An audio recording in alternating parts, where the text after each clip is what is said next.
नमस्कार. राज्यामध्ये जर बघितलं तर सध्या सोयाबीनला काय बाजारभाव आहे ते आपण डिटेलमध्ये या ठिकाणी बघणार आहोत. सर्वांनी व्हिडिओ शेवटपर्यंत नक्की बघा. छत्रपती संभाजीनगरमध्ये 60 क्विंटलची आवक पाहायला मिळत आहे. कमीत कमी 5,100 तर जास्तीत जास्त जर बघितलं तर जे आहे या ठिकाणी मार्केट 5,270 पाहायला मिळत आहे.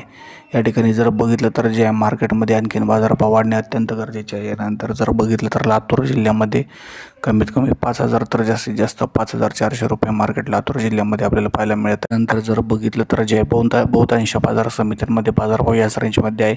बीड जिल्ह्यामध्ये जर बघितलं तर माजलगावमध्ये या ठिकाणी कमीत कमी जर बघितलं तर 5,000च्या दरम्यान तर जास्तीत जास्त 5,500च्या दरम्यान मार्केट पाहायला मिळत आहे. छत्रपती संभाजीनगरमध्ये कमीत कमी 5,000 तर जास्तीत जास्त 5,300 मार्केट पाहायला मिळत आहे. अकोला वाशिममध्ये जर बघितलं तर 5,500च्या पुढे मार्केट पाहायला मिळत आहे. सर्वांचे धन्यवाद. आपण हा व्हिडिओ शेवटपर्यंत बघितल्याबद्दल. जय हिंद, जय महाराष्ट्र. धन्यवाद व्हिडिओ बघितला.